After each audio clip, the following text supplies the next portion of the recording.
song that I inexplicably like, that I'm afraid to even interrupt. But I guess I'm not the only one. Apparently a million other people listen to this fucking song. A Netflix Korean show called Squid Games that everyone's fucking seen, that I definitely have seen, so there's no point spoiling it for me in the chat, because I'm not even looking at chat. Fuck you.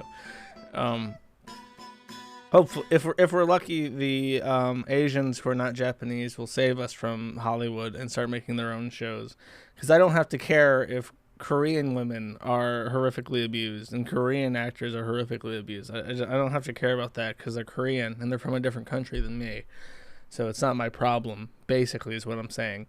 But yeah, I'm watching that like everybody else. Apparently, someone called me a Zoomer for watching Squid Games. But motherfucker, you recognize the song, so you also have been watching Squid Games. So there's no lip here. Don't give me any fucking lip, chat. Chat, if that even is your real name. So as we enter fall, there's nothing happening on the whole garden and pigeon system has been neatly tied up. I had my sandwich. I ate pizza today. I'm down to 116.4 kilograms. That's like another half kilogram, another pound lost. So that's 156.6 pounds. And I think that's it for my maintenance. Oh, only thing worth mentioning really is that I bought that when the coin sale ran in fucking February or March. I bought a new server for our cluster because I was going to move the Matrix, our chat system, and I was going to move the Fediverse to it. And it took months and months and months for them to make it because everything silicon related, all microprocessors, whatever the fuck, it was like a microchip shortage, and apparently they just couldn't get the parts. Then they finally got the parts for my computer, mailed it, and then by the time that arrives, it's literally in the middle of the fucking Vue shit. So we're getting DDoS, and there's no point even trying to set it up because everything is like completely shut down. So I've only just now gotten the server set up. I passed it off to Crunklord, and he's in the process of moving over the Git repository, our Matrix chat, and the Fediverse instance to the new server. And then hopefully once the new server is set up, we can actually set up the PeerTube instance as well and try that out. I'm not sure what to expect with that. But I even got like an email from someone who's a fan of like Bro Team saying that Bro Team is interested in setting up like a Yoba TV, and Yoba.tv, which is for Baked Alaska, that is also a PeerTube instance, and his PeerTube instance runs fantastic. So I'll see what that looks like, but I'm pretty excited to see how it goes along. I might have to update the bandwidth consumption, but I've been trying to get that done for fucking months, so who knows. Huge pain in the ass. Anyways, yeah, that's about it. We're getting DDoS still, but it's like layer 7 stuff that I can scrub out using Cloudflare and stuff. I'm not sure what they're mad about. I guess they just do it because it's like whatever, you know. Why not randomly, out of all the sites, like why not just randomly try to shut down the forum, right? Because the forum stays up, so even if you're not like politically motivated, I guess you could do it just for like a test, like, oh, this site stays up and people don't want it up. I wonder if I can bring it down. But yeah. So since my site is up, and since Lotax is no longer the owner of Something Awful, I can do a victory lap around him, right? So since he's lost Something Awful, and I guess he needs money. I don't know what he needs. He's like a mama's boy, right? And mommy takes care of him. And he has a lot of money just from selling Something Awful to the people who to use that site. He has been caught doing photo shoots of a transgender person. And when I say a transgender person, I don't mean one of the good ones. You know, a tidy trad wife transgender person on Twitter, a respectable member of the LGBTQIP plus community. I am talking about a black or Latino, I don't know what the fuck it is, dick girl prostitute from St. Louis, Missouri, or Missouri, and because he's from Missouri, and I guess he just hooked up with this random T girl from literally like an escort service in St. Louis, and invited this person over to his house, which is owned by his mother, and which is where he has his children come over when they come over to visit. And we have conclusively proven that that low tax is doing this. So really, actually, I can show you this picture. I guess this picture isn't too lewd. The rest are just pictures of its ass. And I don't want to show that on stream for various reasons, not just because YouTube doesn't want me to. Here we go. So this is what we're looking at right now. Oh, why is my screen not cropped? Ha, I'm using the wrong one, I think. No, that one doesn't want to work at all. Okay, whatever. So that's what we're dealing with. And like, it's really obvious that they've had a ton of surgery done. They have that face, and I don't even know how to describe the face of these people, because it's sort of like a plastic mold. It really feels like a thing comes down and like impresses on their face and shapes it to like this this standard that exists for like Hollywood actors and stuff. This is what a man who grew up a man and who only understands women as a man believes like the ideal woman looks like. You know what I mean? Like, if you're someone, like, if you have no concept of like femininity beyond what you jerk off to, this is what you think a woman should look like, or that's what he tried to achieve, at least. So it's just like huge implants. You can see when they do butt shots, I'm not going to put that on the thing, but you can tell that they have like these plates embedded, like these subdermal plates embedded to give them like a rounder butt. And then they have like the face that just looks like every trans face ever. Like, that face that he has bolted on looks identical to the face of like Blair White. It's completely the same fucking face, pretty much. And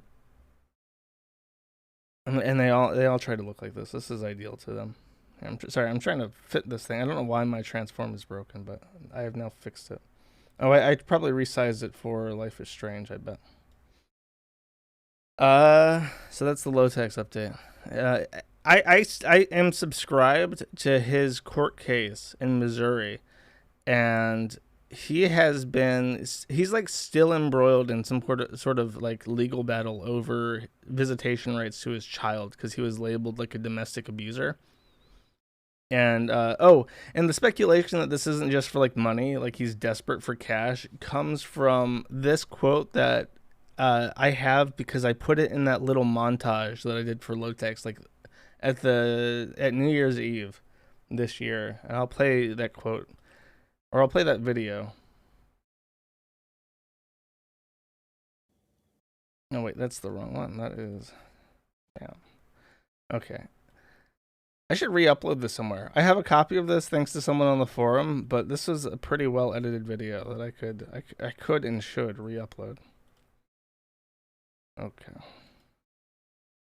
The people, it's so easy to tell the people from Kiwi Farms, because they're the ones who are constantly over-analyzing everything in my life, because they do not have a life of, they don't. You know what? I should just play this again. The entire thing. It's only 2 minutes long, and I'm really proud of it, because I slapped it together and edited it.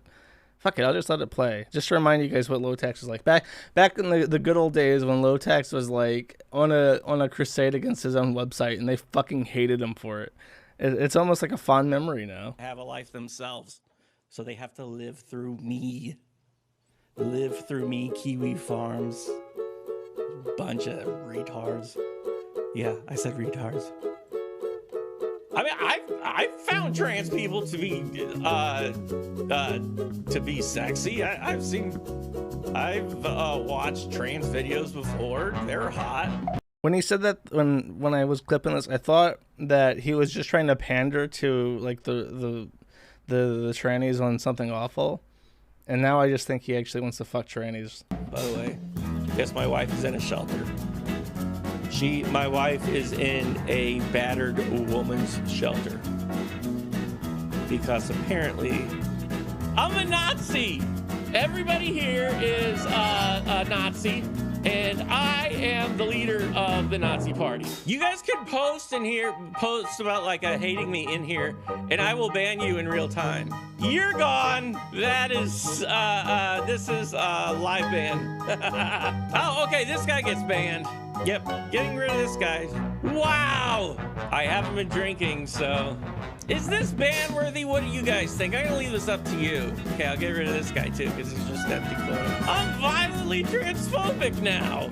I'm a transphobic Nazi. Live ban. Okay, this person goes absolutely having a meltdown. I'm going crazy here. Have you just thought about logging off, as funny as this shit is? No, this is actually entertaining. Nobody is telling me who the transphobes are. Everybody hates me.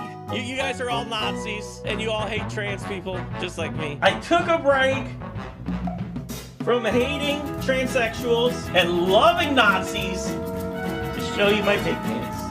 Clipping gold mine, yeah. Someone's gonna take all this stuff and put it together. That will be cool. I can't wait for that. I just wanted to stream some video games, but instead I became Hitler. An experience we can all relate to. I really remember that stream very fondly. And someone was asking, who's the Spurg? That's Lotax. That's the guy who ran Something Awful for like the entirety of its existence. He ran it for like 20 fucking years, bro. Yeah, he in case you're like new and you're just listening, like you picked this horrible podcast up halfway, like years after I started. That is Lotax. That is the owner of Something Awful, and he started spiraling really hard after his old friend Schmorky, who made a couple viral Flash animations for Something Awful back in the day. He started spiraling real hard. He got addicted to pills and shit. And he had like several divorces. One was with like an Asian woman, and then like 2 different white wives. So he's like a proper Ethan Ralph. He's like set up these franchises with all these women, and then he had like a falling out with them, and now he's in child support battles with all of them, and he's living at home, and he lost his forum because basically the deal was with Something Awful that his own community hated him so much because they're so far left that it's crazy, and they hated him. And someone who had like Bitcoin money or some shit and who is very far left like them basically bought it, took it over, and he runs it now. So, good memories, very good memories. All that, the stream I did on Schmorky, the fucking Amanda stuff, like Schmorky's ex being fucking psycho and being on the forum, that was funny. That interview I did with his bipolar disorder girlfriend right before he ended up losing the forum, that was funny. That was good shit. That was good content. I'm fondly reminiscing on this at this point. Everything is like people trying to be so anti-humor these days. Puts you in the mood for a good old trash fire. And it's especially enjoyable because like Something Awful was like a 20-year-old empire, right? It's like one of the oldest internet properties ever, and it's still around. And I got to watch it live fall apart. That's impressive. That's enjoyable shit. Oh, and speaking of like old standbys for the stream, way back when it started. Virgo Rouge is something a lot of you guys probably don't even remember at this point, but Virgo Rouge is getting evicted. The moratorium on evictions have ended even in New York, and Virgo lives in like a $2,000 a month 3-bedroom apartment in New York, and way overpays, and is like $6,000 behind on her rent, so she's being evicted. And she's blaming the landlord for being materialistic, as if he's just supposed to give her free housing. So I'm tempted. I'm tempted to play it. I'll play it for a little bit. You know what? And then when we get bored of it, we'll switch off. It's very quiet though. See if I can make it louder. Hi everyone, all three of you. I'm being evicted. My landlord's waiting for me outside to tell me I'm going to be evicted. I owe him $6,000, $6,200, something like that. I didn't get my 2 stimulus checks yet, so I finished my taxes, and I'm probably going to get some stimulus checks or some help soon. But he's Is the volume okay? I tried to crank it up. I'm paying more attention, but going to evict me, and might owe him $4,000. But he was angry and pretty much the same kind of person that he usually is, which is dehumanizing, unfriendly, and talking to me like I'm a checkbook. And I was affected by COVID-19. Financially, my business suffered. I was paying my bills until I don't know what her happened. business is. Oh, no video. I'm sorry. It literally doesn't matter. It's just a screen of her pointing a camera at her fucking monitor. You're really not missing much. I don't think it changes. She has this YouTube channel where she posts like shitty music that nobody listens to, and then she bitches that nobody cares about her music because it sucks. And that's basically all she does ever. And she's saying her business was impacted. I don't know what fucking business she has. I guess she does music, and now she's not selling as many CDs. It just kept getting worse and worse. My business kept going down the drain. So I wanted to leave anyway. My apartment was broken into, the downstairs, and I did turn off the comments because people need to listen to the music or don't come here, because I'm just here to do music, not to socialize with people, because people just want to talk, and I think it's disrespectful because I'm not here to socialize. I'm just a musician. That's the other thing. She's like super schizo, and she hates that like anyone would ever want to talk to her. So she's like super snobby about it. I'm gonna try to pull up one of her songs actually, and see if see what her music's actually like. I don't really need comments. It's just donations and financial support and people to listen. I don't need comments, just listen, and that's it. I don't need you to give me feedback. Why do I need that? I'm not here for social media. I know there are people here, but I don't feel it's good for my mental health. I don't think social media is healthy. And so I'm going to be evicted, and I might sleep in my car and put my things in storage. And I need to, actually tomorrow I might go to a court down the street and ask them. Here, I'll pause this. And let me see what the audio is like on this. Oh jeez, I'm sorry. Oh god. Okay, I've set it back down. Sorry, chat.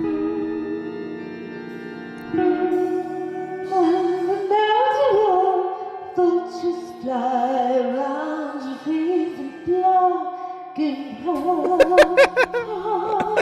and bruises and the words to get you back in the line of Torturing chat's the best part of being a streamer. Here, I think I found some intro music or outro music.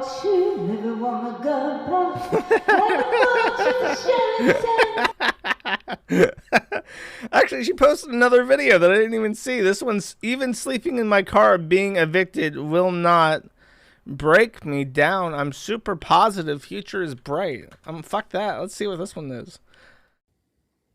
71 views. We're one of the first, chat. I can't wait. I love a good Virgo video. Things are really looking up for me, and maybe financially I might be evicted and whatever. It's just things are looking up because I really feel that, I mean, my education of 14 years with the Curtis Institute of Music, with these people, faculty members and students there, mostly faculty members for 10 years, it's so upscale. And my life was so upscale. And my friend here, this was my best friend. We're going to show you her picture here. Yeah, she I'm not going to show you her picture, but anyway, she she went to University of Pennsylvania on a full scholarship and became a neurosurgeon. Who cares? And way upscale, very encouraging about my music. Yeah. And Maxfield Barrett, Sid Barrett of Pink Floyd, early Pink Floyd when it was really good. His father was a genius, and his father was a musician too, and a notable pathologist and brilliant. I think he was a research doctor. He invented all kinds of interesting things, and he was also a musician. So if you're really a genius, you'd be also a musician, because Einstein was also a musician too, right? So my cousin, who's at Harvard as She's a like so professor, full of $1 million herself. prize in It's medical really research, crazy. bragging. Well, that's technical.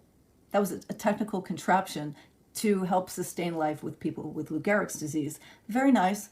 It could monitor and pharmaceutical drugs, but it's She was mostly talking about how pharmaceutical educated drugs. she is. Musician too, which he is not. So he's not that smart. Okay, they're not that brilliant. So also Sid Barrett wanted to be a doctor, so he probably had it in him. He was probably smart enough to be a doctor. It's like, Show you can't me face you reality that sleeping in she's your not car. as good as Pink Floyd. I mean, I said she was not as good as Pink Floyd. Of course, listen to her taste in music. Some of them grew up and where they're from. Cambridge, England. Look at where Pink Floyd is from. Oh my God, They're who gives a nowhere fuck? near Sid Barrett and his family. This is why you got evicted. Doesn't mean they're a genius. Look at his background.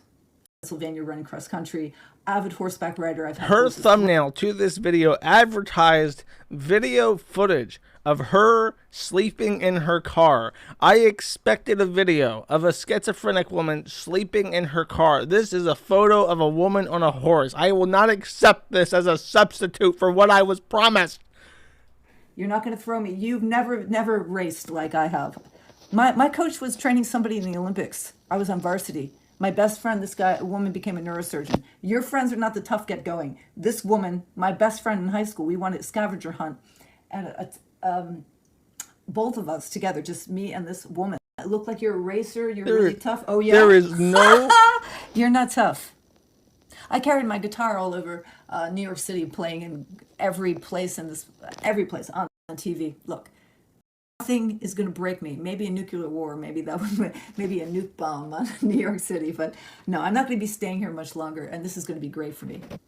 The minimize button on YouTube looks like the Iron Cross. I just can't unsee it. You have to click the Iron Cross to minimize the YouTube video. I was promised a video of this woman in her car, and I got a picture of some fucking horses. I do not accept that as a substitute in any way, shape, or form. They're very nice looking horses, but that's not why I wanted to watch this video. Okay. Fuck that. I'm glad you're getting evicted, Virgo, you stuck up cunt. Next one. Oh, okay. Facebook. Let me just explain very briefly what happened to Facebook.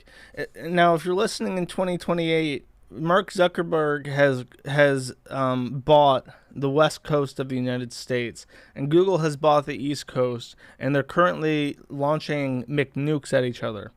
But in current, Facebook only owns Facebook, WhatsApp, and Instagram, which are three of the most popular social media platforms in the entire world as it stands.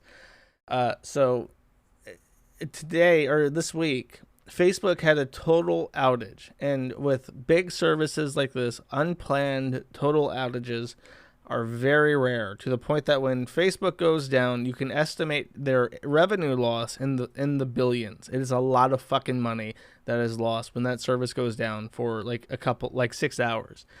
It's also leaves you to wonder what the fuck happened. How does Facebook go down? How does Facebook as an entity go down? And the answer is explained in a article I wrote some time ago, actually. And I would like to take this opportunity to tell everyone that I have been invited to become a contributor on Zero Hedge, and I'm going to be I wrote this a while ago, but I'm going to be publishing it on Zero Hedge in a little bit. Once it's set out, I'll leave a link up there. It's on, it's this. Oh, it's a really long link. I don't think I can shrink that down all the way. It's just, I don't know. You can find it on the site. You can go to this link. It's Men of the Internet, Where the Sidewalk Ends, The Death of the Internet. I'll post a link to it on whatever the fuck when it comes out. But I explained in this how what the stack is for the internet. What is the internet, and what things do you need to really make your own internet, so to speak. And one of the things you absolutely need to make an internet is an IP address. And in Facebook's case, they probably own a massive amount of all IP4 addresses that exist in the world. There's only like 1.5 billion IP addresses in the world. And they're split up into what's called like a /8. And I'll demonstrate this on my thing. I'll say like, okay, you have an IP address like 1111, right? Well, the 1111, those are each part. So you have like 111 is a 32. 110, so 1110 to 111255 is a 24. 2 ones and all 255 to the power of 2 is a 16. And then the top one is just an 8. So if you own a /8, you own 1/256 of the entire internet. And I'm pretty sure that Amazon, Google, and Facebook each own at least a /8. And that is millions of dollars of internet infrastructure all by itself. And, fun fact, the Department of Defense owns several chunks of the internet like this. They own several /8s. So the U.S. government owns like a huge chunk of the internet.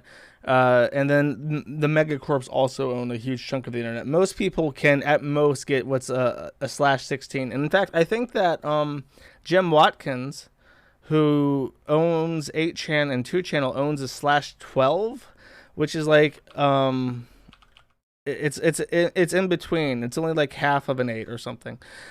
But that's a lot. That's like millions of dollars just for that prefix. So he could sell some of his IPs and actually make a little bit of money. But that's beside the point. The point is that when you have a IP address range, you have to broadcast it. And the way that this works is something called the Border Gateway Protocol, BGP. And BGP is basically a web of trust. It's a very strange system. The truth is that the fabric that makes up the internet, the Border Gateway Protocol, is very flimsy. And like in 2008, there was a crisis where a data center in Afghanistan accidentally routed the entire internet. So instead of a /8, he routed a /0, which is the whole internet, every IP address in existence, to a remote data center in the middle of Afghanistan. And that brought down the entire internet for everyone. Why would you call me in the middle of the stream? Why would a Telegram person call me? Someone I know call me in the middle of the stream. How fucking rude. But so it brought down like the entire fucking internet. And they made some changes to improve the web of trust and make it so that you can't do that anymore, but you can still fuck up your own internet. So what happened is that someone in Facebook trying to update BGP for their subnet accidentally routed all of Facebook and all the IPs they own into a black hole. And that shut down everything to the point where when they try to go inside their own office buildings, their ID badges networked to Facebook for like their permissions, their access to the building. And suddenly everyone's ID badges stopped working. So the first step was all the fucking soy boys were locked outside the building and they were completely cucked.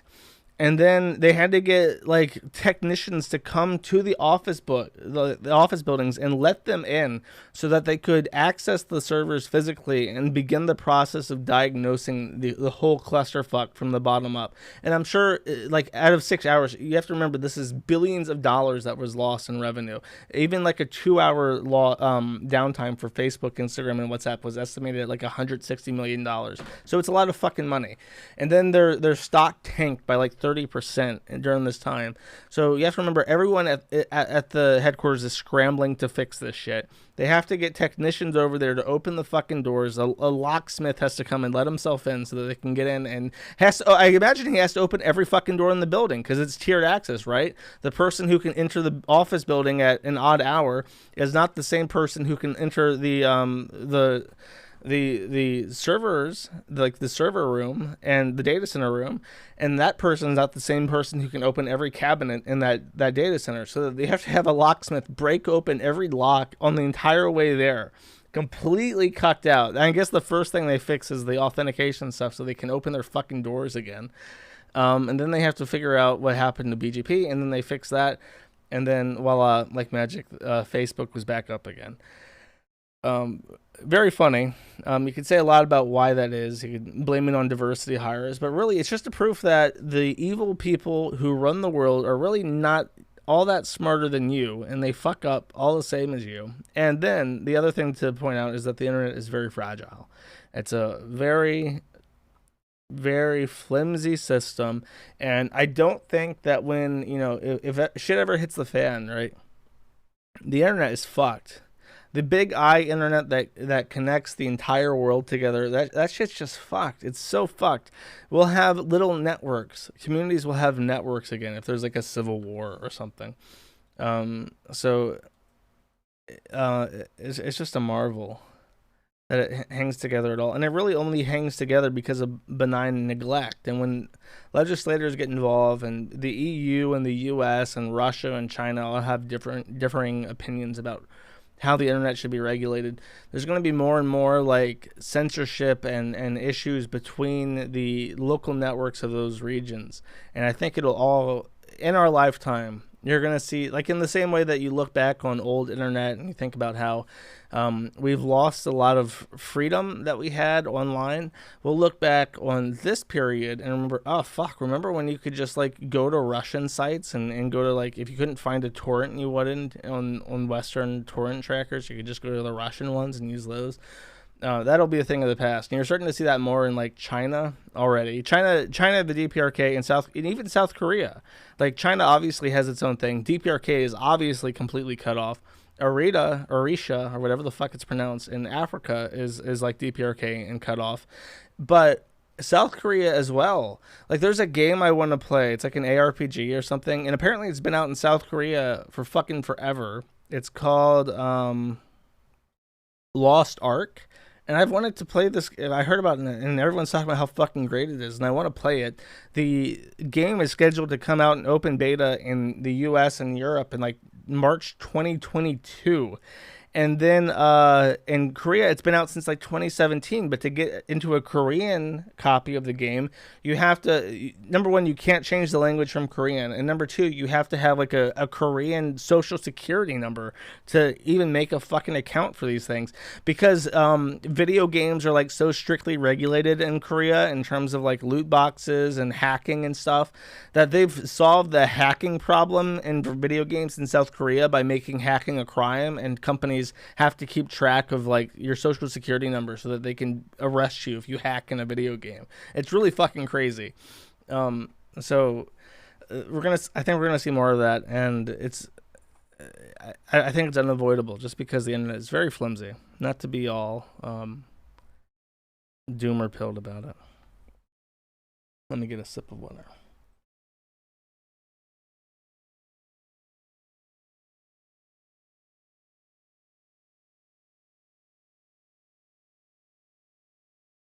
South Korea is a feminazi dictatorship. I mean, they had a female president who was like in a literal cult, but we have that in the West too. She's not really a feminazi though. She's not, like, women don't get, I mean, I don't know. I assume that women in South Korea get super mega raped like they do all over fucking Asia. I wouldn't, that seems like a bit lofty to me.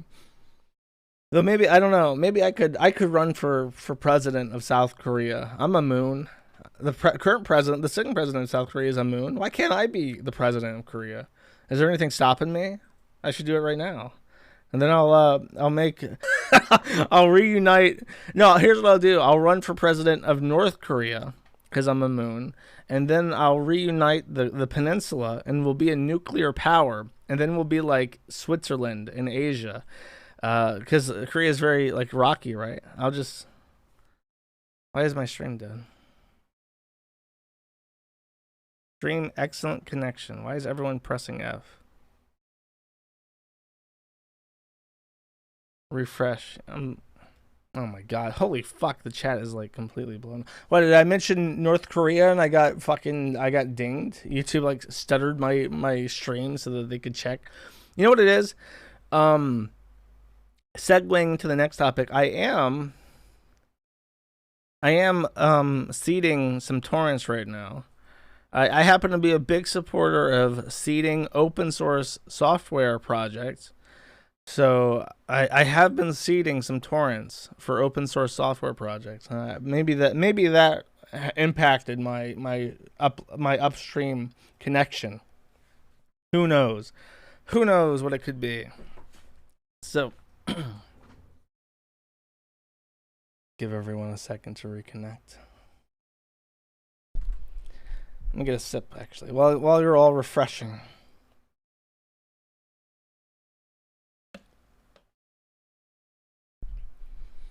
So, Twitch also got hacked, which is interesting. I have heard some schizo conspiracy theories that in a like CIA playbook that was released early 2000s, that around this time that there would be mass hackings, government-backed hackings, which would be a part of their plan to like cause discontent and stimulate a need to police the internet more. Just that's one schizo theory. Though apparently the hacker who hacked Twitch said that what he wanted was more competition to Twitch, which is why the torrent contains source code for the actual platform. Though I've heard the source code is not that great. I'm not a Ruby developer or whatever, so I can't tell you how great that is. Though I will say that there is a file in the Twitch source code which contains every possible permutation of the N-word spelled in a million different ways for chat filtering, like hard-coded into it, like every single possible N-word that you could ever think of trying to say. So that's really, and then there's words like sniggering, which are like banned, or like no, there's like a medium tier. Like people might try to get around it by using real words like sniggering. So they have like a special list of like medium threat words to flag your account on Twitch if you start sniggering too much. Very funny. So a lot of people have been shitting themselves, talking like, "Oh my god, I can't believe how fucking rich these people are." And you can look it up. The highest one is like some Canadian guy called XQC or something. He's like a League of Legends streamer or some shit. And then there's like a group that plays Dungeons and Dragons, and they've made like $10 million over the last 2 years. And people are like flabbergasted by how much money these people make just off Twitch. By the way, people like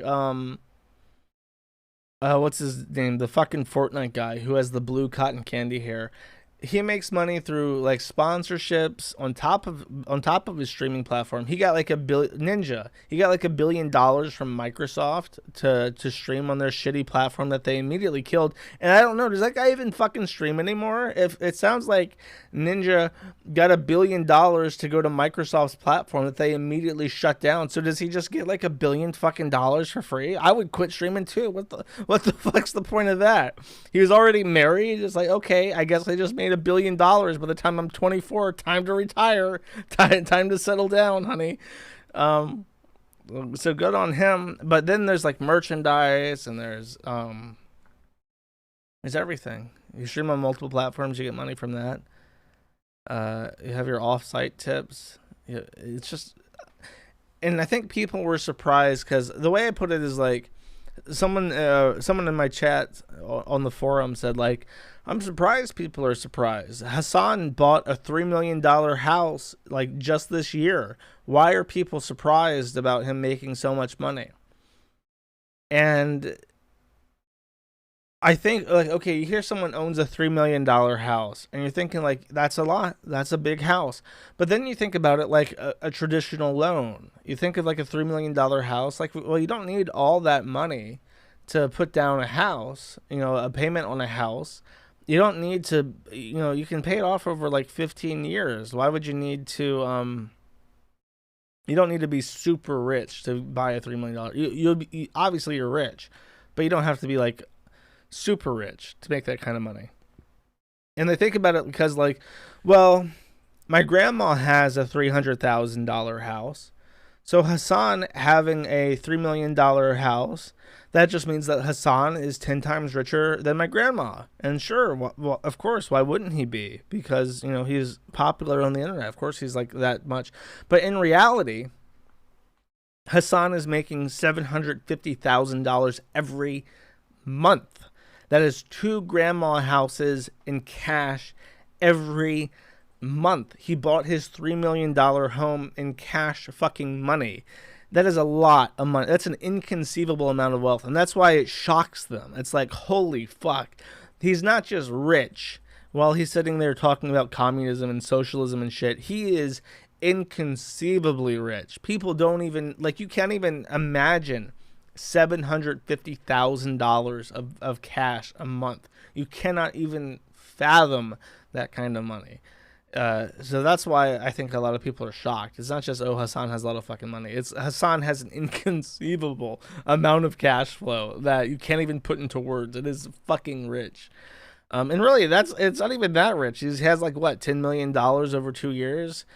And then you talk about like Facebook and shit. Facebook, like I said, makes $160 million in 2 hours. Quite a discrepancy. You think about your grandma. You think, oh, my grandma's rich. She has a nice house. And well, she earned that over her entire life. You think about Hassan. It's like, oh, he makes 10 times as much as my grandma, even though he's like 20 something. That's also pretty rich. And then you think about what Hassan really makes. And it's like, oh, he makes $9 million every 2 years. And then you think about that and you realize you can't even imagine that kind of fucking money. And then you think about what people like Elon Musk make, and it's like, yeah, of course, there's no wonder why these people own islands full of children that they literally eat. Like, what the fuck else would you do with billions of dollars? After $1 billion, you can't play the game of like lottery, like of real estate. You can't just be like a real estate agent or like a technocrat trying to prop up your business or whatever. It's like, well, now you can just hire people who can do that for you. I guess I made $2 billion doing real estate over my life. I guess I'll run for president. It's like, oh, I made billions of dollars with Facebook. I guess I'll try to disrupt the entire culture and history of these people, because what else am I going to fucking do? I guess I'll join this elite club of philanthropists and shape the course of history for why not? And then we'll all go to our island and we'll eat children. And we'll film it and we'll masturbate together. Why not? We're so rich. You can't even fucking comprehend it. It's just crazy. No. Everyone's talked about the Twitch thing. So I went out and I thought, like, I'll grab something special. It's a 125 gigabyte torrent. Surely there's something special that I can find. And sure enough, one of the files that interested me, that I saw little snippets of, was a file from 2016 from the Twitch creator. Our Twitch partner. So these are all people who have partnered with Twitch. They're real streamers who have a consistent audience of like 200 people per stream, and they stream regularly. So these are the partners. These are the real people who, not just random nobodies on the platform. So I went through that, and there's a 2016 Twitch partner program creator satisfaction survey. So they sent this out. It's a Google survey, and they just asked their creators, how are you satisfied with the platform? And one of the questions that they were asking people was, have you experienced harassment on Twitch in recent memory? And a lot of people replied, and one of the follow-up questions, if you selected yes to that, was describe the incident. So there is a giant list of all the responses to the question, how have you been harassed on Twitch? And surprise, surprise, it's really fucking funny.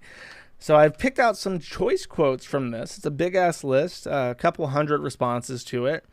I have some of my favorites ready to go. And before I read this, I want to say I am reading direct quotes.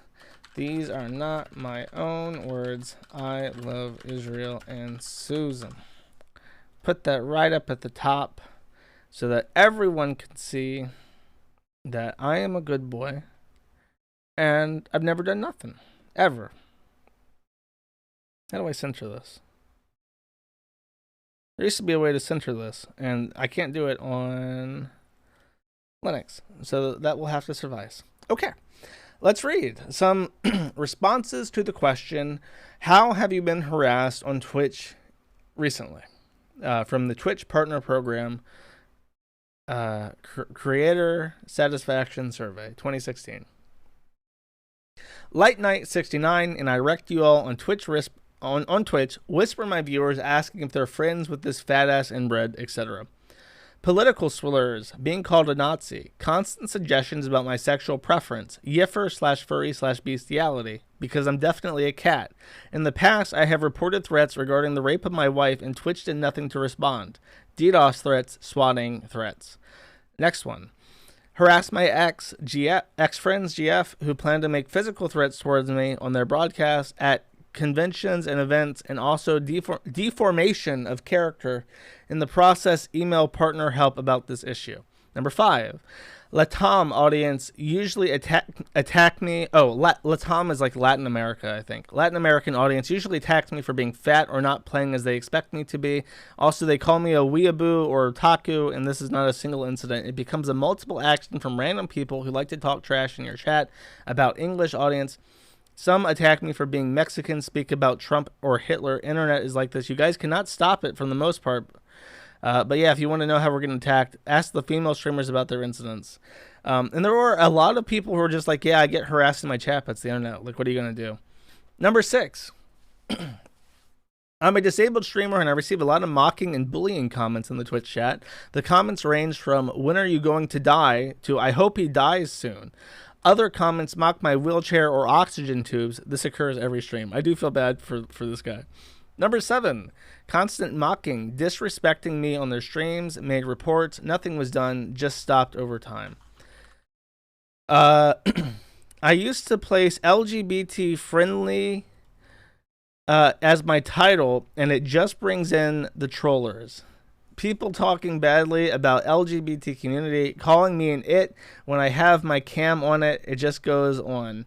A girl jealous, bringing to insult me on her channel and her Facebook page. She was really bad, so my solution was to go to the police and complain against her. Now the problem is fixed. Great one. You're getting harassed, you go to the police, problem is fixed. What more could you say? Number 10, I'm a female. Need I say more? Number 11, I've had viewers not part of my regular community make inappropriate or mean comments about my pregnancy and or family. And when I read this, I'm thinking like, that's mean to make fun of a woman for being pregnant. But then I'm thinking about you like, you know what? I bet you it's broken branch comments. I bet you all the trolls in chat are like, broken branch, grandma cry. And she's just like, no, it's not true. One particular viewer always asks me to see my girlfriend, but doesn't really stay around after I tell him no. So this guy comes up to his chat and is like, hey, can I see your girlfriend? And he's like, no. And then he just leaves. And I guess he's been doing this constantly. I like this one. This is number 13. This is an interesting take on the titty streamer problem, which really wasn't even a problem back in 2016. I wonder what these people think now. Females on Twitch are not acceptable by the main audience if they don't show their boobs. Unfortunately, I don't believe that my boobs should be a part of Twitch, since Twitch is about gaming. I understand that adding a webcam to your stream makes it more personal, but since so many girl streamers have to be sexy to have their Twitch as their full-time job, people come to my stream and expect me to look the same, which I'm not going to do, since I strongly believe Twitch gaming should be about the game and doesn't need sex appeal. That is one of the reasons why Twitch is no longer my full-time job and I stopped streaming. Too much harassment about my gender and how people expect girls to look like on Twitch. Number 14, thanks to some of the women streamers, in quotes. I think they mean like they're not womanly, they're not women, like transgender people. But thanks to some of the women streamers that act clearly like attention whores they write to the Twitch Partner Program, Twitch community reacts to female streamers more aggressive and disrespectfully. That's an interesting take. I get called a fat nigger daily. Almost daily, I get trolls that say racist things. I report them or mods and ban them, but they can still watch or whisper to chat. I also have, and a few others, been recently stalked by a banned broadcaster, but Twitch staff have been absolutely incredible about dealing with the stalker. However, they continue to make fake accounts and follow my channel putting racist and threatening channel names and follow alerts or broadcasting their new fake accounts. But Twitch staff have contacted me directly about the issue and have been 100% stand up about them. Couldn't ask for a better response from staff. Well, that's very nice. Number 16. There are many, it's just one of those things. I'm 41 and play Minecraft, so you get people coming in saying I'm an old, fat pedo, etc. Number 17. The usual comment is that I'm a pedophile. Number 18, people call me bald, old, pedophile, etc. I like number 17. Like, number 16 explains I'm old and I play Minecraft, so people will say that I'm a pedophile. That really sucks. Number 17, the usual comment is that I'm a pedophile. What context? Did you molest someone? Or did you groom someone? Why are they calling you a pedophile?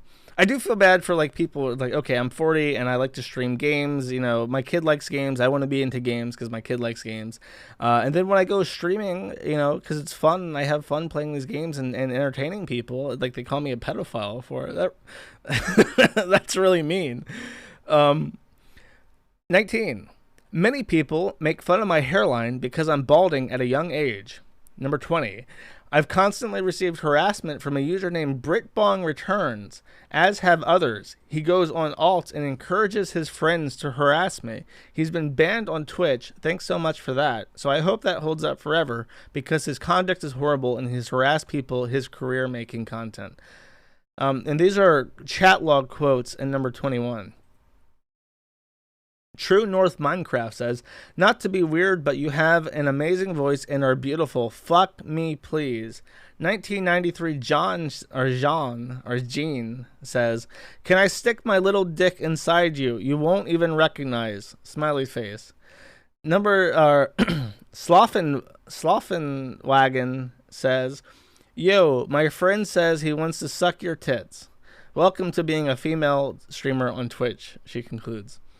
Number 22.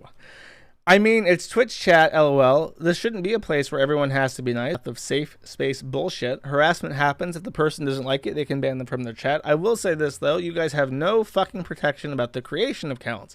There's a person who has just created accounts over and over again for literally 3+ years to harass me, and you guys make it easy to make an account. You literally don't even have email verification when you create an account.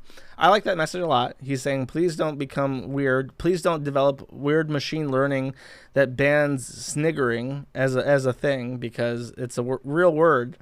But do make it so that you have to, like, actually verify your account when you make an account. Perfect. Excellent feedback. Good job. Number 22.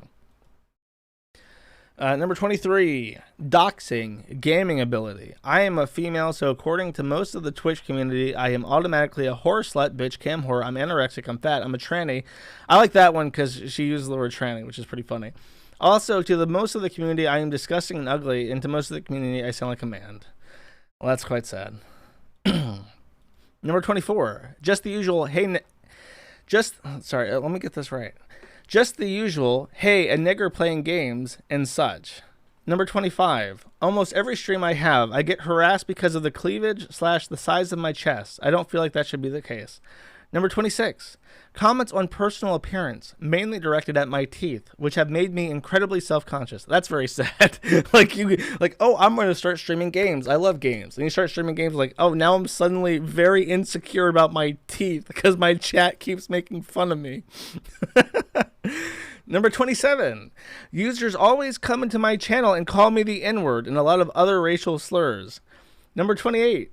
A lot of people in my chat asking if they can come in my beard, and also a couple death threats in last year. You gotta be a real sick fuck to find like some Turkish guy on Twitch and be like, Ahmed, I'm going to come in your beard. I will ejaculate into your nice facial hair.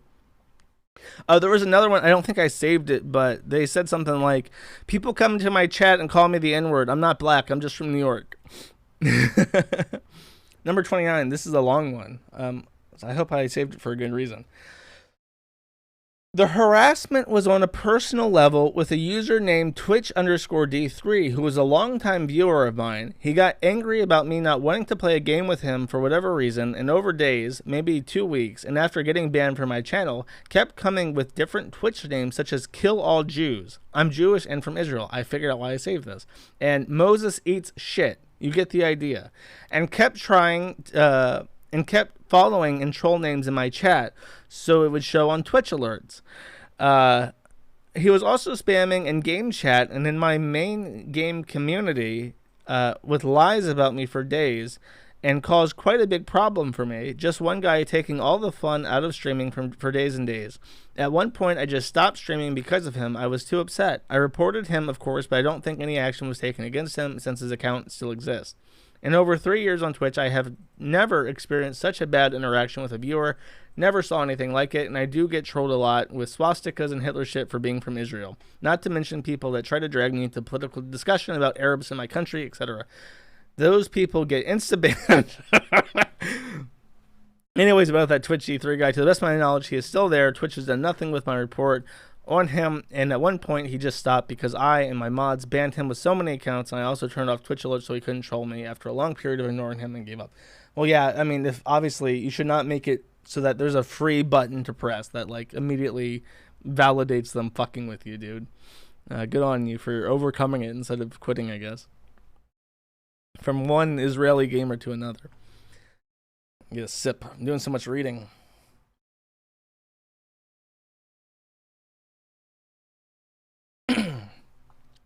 People don't love Russian streamers. They think we are cancer. But I never see how Russian viewers talk shit about US or other country talkers. I don't know. I like that one. He's saying that people are mean to Russians, but no Russians are mean to Americans. I mean, I've been called Sukabli. That really hurt my feelings.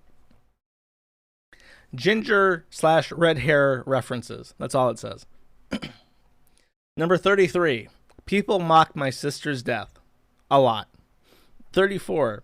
Some guy came into my channel and just complained at how terrible I was at the game. Actually, I'm going to save this one for last. This is my favorite. Number 35. I am an XXY male. That would be a chromosomal disorder. I think it's called Klinefelter syndrome.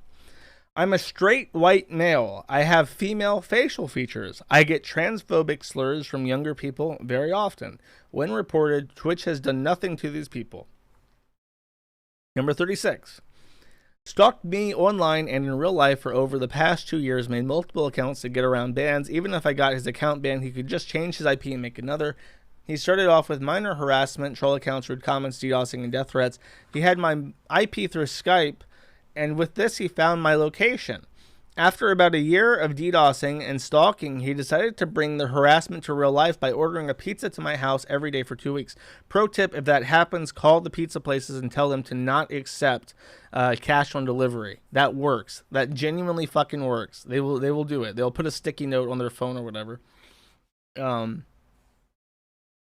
And threatening to call a bomb squad to my house. He also claimed he would come to my house and murder me, so this drove me to stop streaming. This was at the end of 2015. I haven't streamed since. That's quite sad. People don't deserve that kind of shit.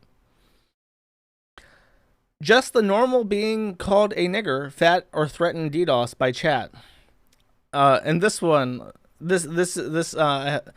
I am a German broadcaster. One user called me a Nazi. See, this is why the Germans are now anti-racist. They see the black people and the black people's plight of being called an N-word. And the Germans are also being called an N-word on the internet every day. So it's like that meme of like the white guy that's buff and the black guy that's buff shaking hands. They're shaking hands. They have one plight, the N-word plight. They're together. And then finally...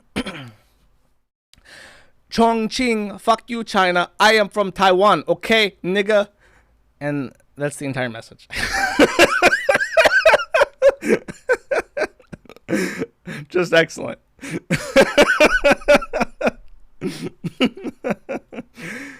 Okay. And that's it. That's the messages that I picked from the 2016 Twitch Partner Program Creator Satisfaction Survey. I hope you have enjoyed.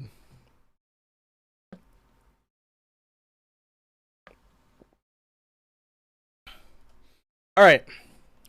So, one of the things that I need to watch on my as I lay in my bed at night with my TV, binging soy media from Hollywood, I need to watch the new Dave Chappelle skit. Dave Chappelle was one of my favorite comedians when I was a teenager. When I was growing up in the good old days of the 2000s.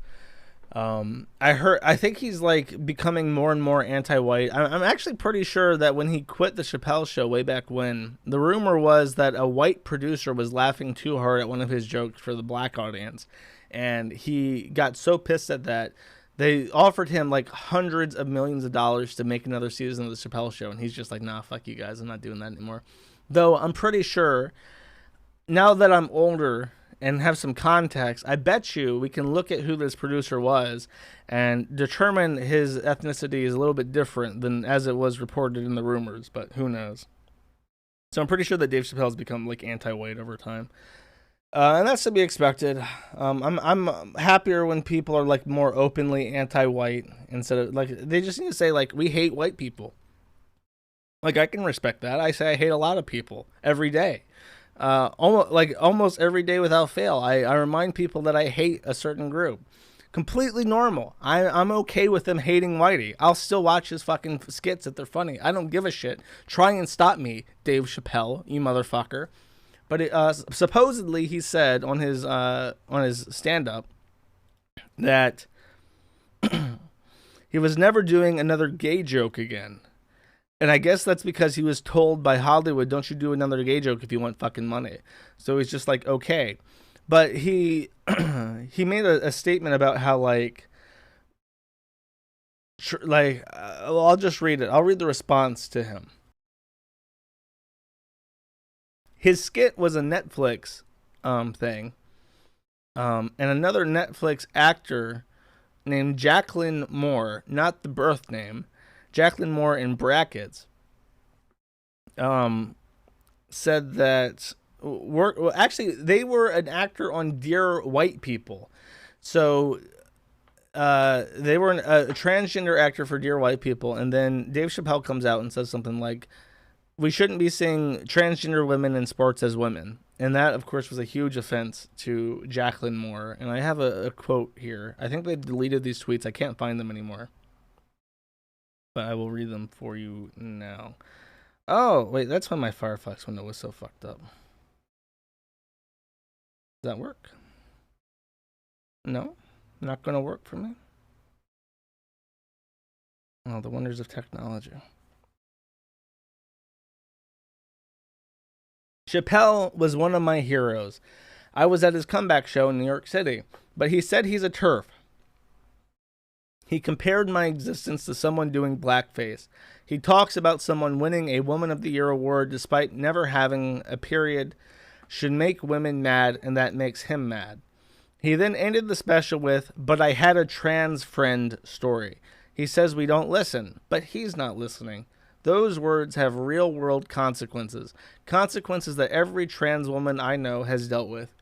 Bruises and panic phone calls to friends. It's real.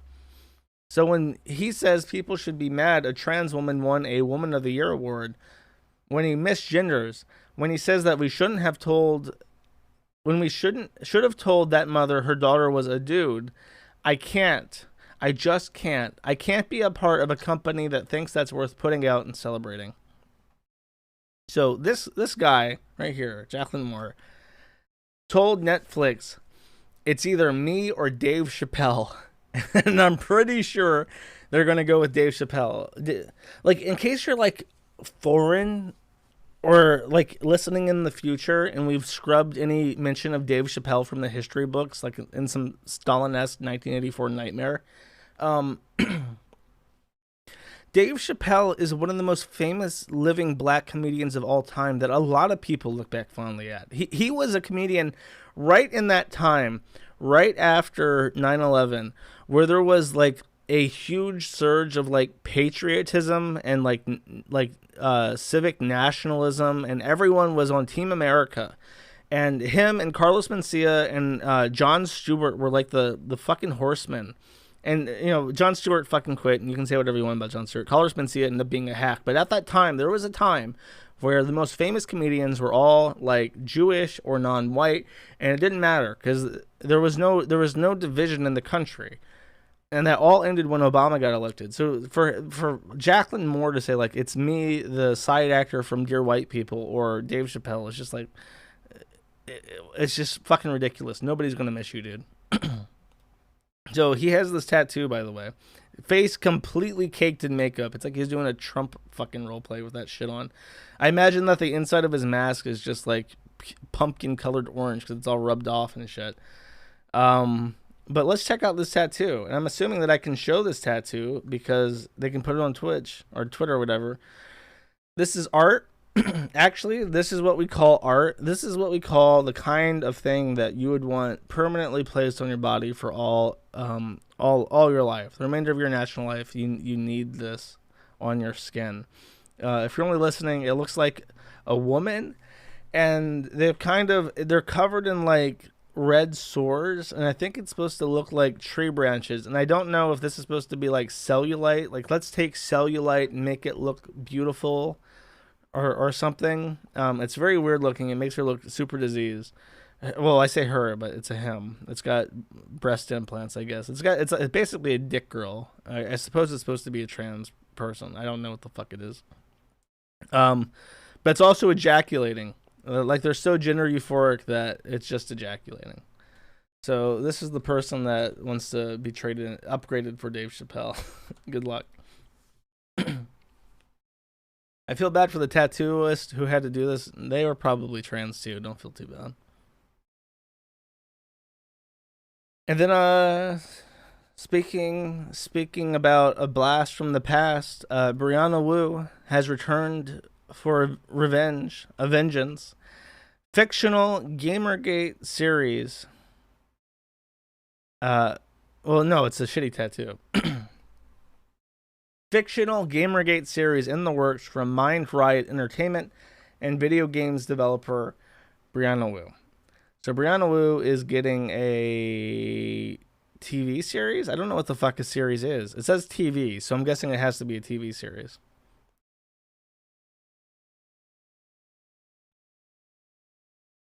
Exclusive. Mind Riot Entertainment will work with journalist, game developer, and computer programmer. They didn't say engineer. Brianna Wu is going to be pissed. As for an update, they're actually an engineer and computer programmer Brianna Wu for Gamergate, a series about her critics as a critic and target of the notorious 2014 online harassment campaign for which the studio has optioned life rights. The 2014 Gamergate online campaign ignited a firestorm for its targeting of women in the gaming industry, which laid the foundation for current issues of disinformation and hate.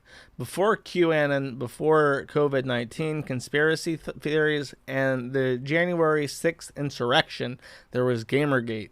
Wu was among the targeted women, which also included Zoe Quinn and Anita Sarkeesian.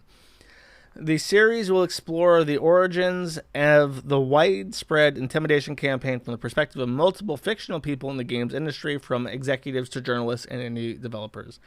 Gamergate is co-created and co-written by Wu and J. Brad Wilk Camel Spiders. I guess this is something they've made.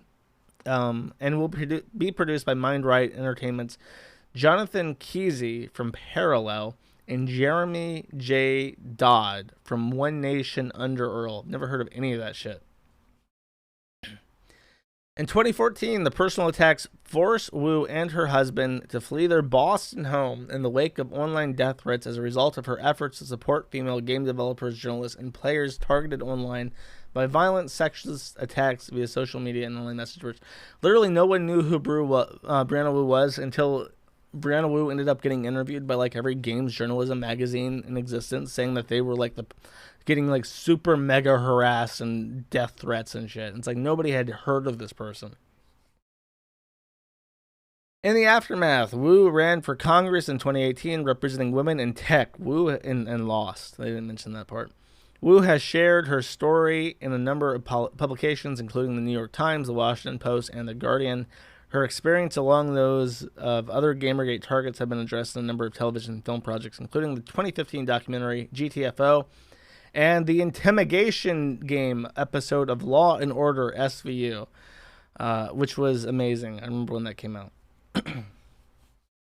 We're not going to retread the same story told in thousands of news stories from outlets such as New York Times and Washington Post, plus multiple documentaries like GTFO. Our series will focus on new fictional people within the industry reacting to a horrific situation by explaining how they were unable to stop the video game industry from being hijacked by the lunatic fringe. We can show how the tactics of Gamergate were the same ones that led to tragedies like Christchurch and January 6th, said Wu. Kesey added, working with Brianna is a huge score for us. Based in Seattle, one of the country's meccas for gaming, we've been wanting to shed light on the subject matter for a while and are honored that Brianna will be co-writing the series alongside Brad. Mind Riot Entertainment is repped by Katrina Breda and Bracepoint Law. Kesey is repped by Circle of Confusion and Hirsch. Wallerstein, Hayum, Matt Luff plus Fisherman.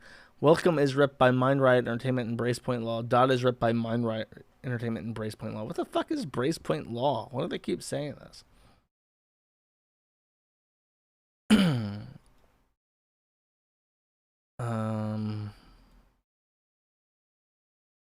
It's just like a Seattle law firm?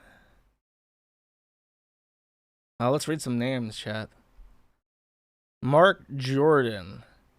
Steve Edmiston, Mike Hooks, Katrina Breda, who also works for this, even though she apparently reps independently, Elizabeth Sweet, and Zaid Moomin, who's a paralegal. Okay, interesting. I don't know what they have to do with the television production industry, but go for it.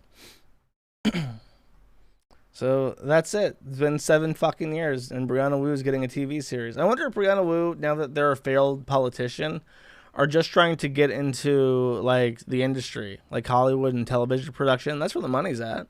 You want some fucking money. But really, Brianna Wu's like main issue is that despite being trans, Brianna Wu is extremely embarrassed to say that they're trans. So they lie about it, even though it would help their career, especially in these endeavors. So what Brianna Wu says is that even though they're in a monogamous relationship with Frank Wu, they say that they're bisexual. In that way, Brianna Wu can claim to be a member of the LGBTQIP+ without having to admit that they're trans. It's very interesting.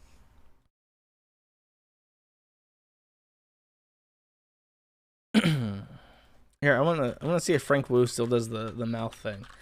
Every time I talk about Brianna Wu, I think about Frank Wu. I really fucking hate Frank Wu. Look at this guy. I fucking hate this guy. I might have to use Knitter for this. Look at this guy's soy fucking face. He does it in every picture, too. I wonder if he does it still. Just complaining about the news. Show me your fucking face. He tweets so much. He's one of those people. Show me your... Oh, look. New profile pic. Here's his fucking face. Making the same fucking face every picture. Here's one. Up. He's rocking out hard, gamers. Here's his face. He's really enjoying that rock and roll with that, whatever the fuck that is. Load more. Oh. Here he is posing with his dog. He really loves that dog. You can tell because of his fucking face looking like that. Looking like one of those Japanese ogres emoji things. Sorry, I keep having to clear my throat. Is that as far back as I can go? Oh, you fucker. Oh, look, a recent picture of Brianna. Oh, this is from last year. Did Frank stop tweeting? Did he stop showing the world his stupid fucking face? Ew. I forgot about this. He drew a booby picture of load. Did he delete it? He deleted the booby picture. This is like you can see it in this thumbnail. He drew a booby picture of Brianna Wu as like a weird mermaid alien thing, but he's deleted the picture, like the full size picture that includes the nudity. All the other ones work. Why doesn't the Brianna Wu booby picture work, Frank? Why'd you delete this off your fucking site? Are you embarrassed by it? Is Brianna embarrassed by it? Very interesting. Okay, next. I can't wait. I'll watch it with you guys. I'll do a full review of the Gamergate series. That sounds fun. That sounds funny.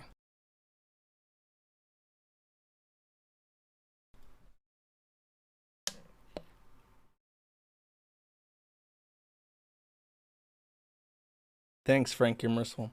Josh, you literally already did this. Dude, I did this like a year ago. Brandon Wu hasn't been relevant in like 2 fucking years. Why do you even remember this? How am I supposed to remember this? I don't kettle. I hear shit that I say in my streams that I completely forget about. Okay. And then Chantal. I guess I could have taken timestamps from this, but I'll just sum it up for you. What happened with Chantal? It's really funny. She went to see Nadir. They're doing this thing where they're breaking up and getting back together every week like teenagers. She sees his penis. She sees his penis, and she describes it to look like a golf ball that's oozing green pus. I don't know if that means like the tip is like a golf ball or if it's like flaccid and like the foreskin is filled with pus. I don't know what the fuck that means. So she gets into a argument with him because she literally, okay, this is how stupid Chantal is. He has an STD because he is cheating on her. He has gonorrhea. He has the clap. And she suspected that he had an STD because her throat's sore, and you can get the clap in your throat if you give oral to a man whose penis is about to look like a golf ball that has green pus coming out of it. So she literally takes him to an STD clinic and is going to pay for his gonorrhea medicine. And then while she's there, about to walk him into the clinic to pay for his gonorrhea medicine, they get into a fight about something. And she convinces him to go in and get it and that she'll pay for it. And then she just drives off and leaves him there and immediately takes out her cell phone and just starts live streaming this encounter and is bitching about him and saying like, oh, he's fucking cheating and I can't believe I'm such an idiot and blah, blah, blah. And I was going to pay for his gonorrhea medicine. She apparently pays his rent. She pays for his cell phone. And then he has another cell phone that he told her doesn't work, but which apparently fucking works. Because I guess he, like any guy that cheats, he has 2 cell phones that he uses. He has one for side hose, one for like his girlfriend. And then she's like ranting and raving and telling her fans like, I got therapy today, and he was like, her excuse was that he wanted to be present in the room while he did Zoom therapy, or she did Zoom therapy. And when she said, no, I want to be alone, he got real pissed and said like, well, fuck you then, or whatever. And then yelled at Chantal in the car. And that's what pissed her off. So she's driving home saying, I'm not going to miss this therapy lesson no matter what. And then like as she's driving, she stole his phone. Because apparently she bought him this iPhone, this brand new iPhone anyway. So it was her phone that she was paying for and that he used. And it goes off. And it's like this woman named Stephanie Wolf. And she's like, I don't know who the fuck Stephanie Wolf is. I'm definitely not Stephanie Wolf. I don't know who this is. And then she's just streaming throughout the day, just like in pissed disbelief as her phone keeps ringing. And it's like all these different female names, like an Amanda calls. And when she tries to answer them, they hang up immediately and shit. And it's just like, she's obviously being cheated on. She tells her fans, who are all like in disbelief, that she's even this fucking retarded, that she's now got gonorrhea from this guy while paying for his gonorrhea medication, while paying for his phone, while paying for everything, while driving him around because he can't drive himself. This guy who has a arrest record for domestic violence against a woman who died while he was in jail. Apparently not because of him, but who did die eventually, probably from drugs. And then guess what? I would end it there. I would say that's the last thing I remember. She's back at home talking to people. But guess what happened again, chat? Guess what's happened again? After this whole tirade and having demonstrable evidence that he is fucking around behind her back constantly. and saying that I'll never go back to him. I'll never go back to him. I'll never go back to him. And this is the end. If I go back to him, you can unsubscribe from my channel. You don't have. I would completely understand if you never want to talk, like, support me again. They got back together. That's right, 90. They got back together. Wow, what a shocker! I didn't see that happening. I mean, what? She's gonna get fucking AIDS at this point, and then she'll still go back to him. Because at that point, what does it matter? I got fucking AIDS. I'm addicted to crack. I smoke, and I drink constantly. And I can't stand my existence anymore. Why not just stay with Nadir? Really, just amazing. Just amazing how human psychology works. Because really, what I think it is that Chantal was someone who had a boring life. She had a boring life where nothing ever happened. The highlight of her day every day was what she ate, and that was it. She had her cats. That was her social life. She didn't have any fucking friends. Nobody can tolerate her. She's the most insufferable person ever. I don't even know how I watch her stream. She's just fucking awful. She's picked up this wonderful new habit of chewing gum. Like, great. Is she like a fucking cow? Does she just like vomit into her mouth now and she wants to chew more to piss me off? She cannot keep her fucking mouth shut to chew anything. It makes me angry. It makes me genuinely fucking angry. And now she chews gum, because of course she does, because she needs to piss me personally off now. And after years and years of boredom, she meets this guy who is a roller coaster, who is like exciting, and there's always shit happening. And then she goes online and has so much to talk about because this guy is just fucking her life up, and she's happy that way, because it's better to have that negative attention, I guess, and have shit actually happening than being stuck in that fucking house with her cats and Pete's. God forbid. And by the way, Pete's, I didn't even write this down, but Pete's did a live stream because he wants to stream now. Like, wow, how crazy. And Nadir did a stream to, like, dispel misinformation, and his stream was so low quality that you couldn't understand what he was saying. And he has, like, the thickest Egyptian accent ever, and you can't make out what he's fucking saying. So I have no idea what he actually said during that 2-hour stream. I tried my best to listen, but it was just incomprehensible mushmouth shit.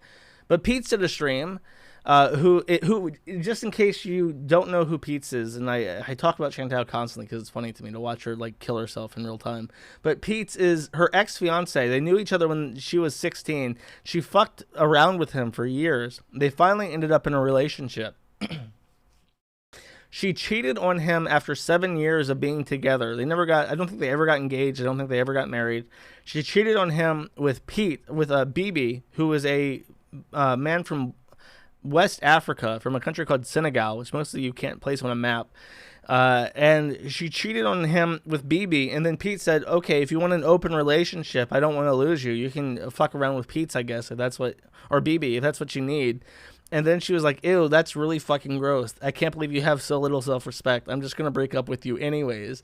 And then she went and married Bibi, who dumped her because she's fat and disgusting, and he obviously never loved her ever at all. And she still pretends that they... I guess her and Bibi were never married. I always say that, but I'm always wrong. But he comes over to Canada, he gets his green card, and then after 2 years, he's just like, you're kind of fat and disgusting, and fuck you.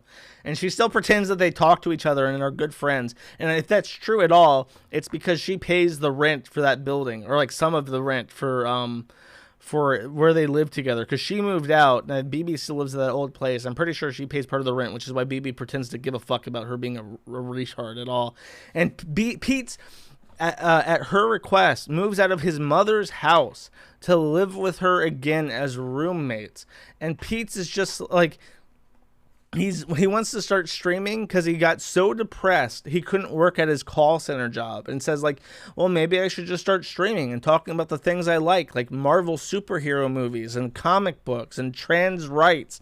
And it's like, bro, no wonder you're fucking depressed. You got cucked for a black man by the fattest, sloppiest bitch that's ever lived, and all you can do to like stimulate yourself is literally commission pornography from one of the worst artists I've ever seen. and watch Marvel superhero movies. It's like, yeah, I would fucking blow my brains out, Pete. Maybe you should do literally anything besides sit there and decay in your fucking chair as you edge closer to 40 years old with nothing, absolutely nothing. And I can't even feel bad for him because it's all his own fault. If he had like even a little bit of like self-respect, he never would have allowed himself to become this way. So that's the update with him. And now he's like streaming. And it's like, oh, your friend's depressed and he's got mementos and he's trying to like break into YouTube. He wants to get into live streaming as a auxiliary to Chantal. Like, bro, the forum is going to tear this guy a new asshole. Just read the Twitch partner customer satisfaction, or what is it, like creator satisfaction survey. Read their messages. That's the kind of shit you're going to deal with. And you're already teetering on the brink of suicide because you can't stand to look at yourself anymore. It's a bad idea. If Chantal actually cared about this guy, she would be saying, no, actually, you should be doing literally anything else besides streaming right now. You are not in a mental position where you can tolerate the internet, Pete. Like, come on, dude. Whatever. Good luck with that shit, bro.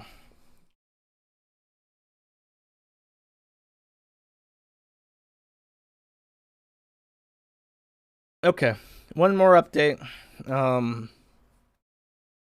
You all know who.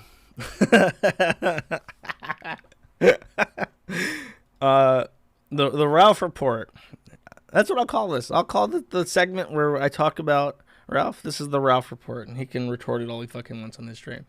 So, as I have mentioned in the past, but just to clarify, Ralph makes a significant amount of his income through something called Killstream.tv, which is a branded version of SecureServer.tv. SecureServer.tv is a streaming service that they lease out to individual creators that allows them to rebrand the Secure Server site as whatever site you want.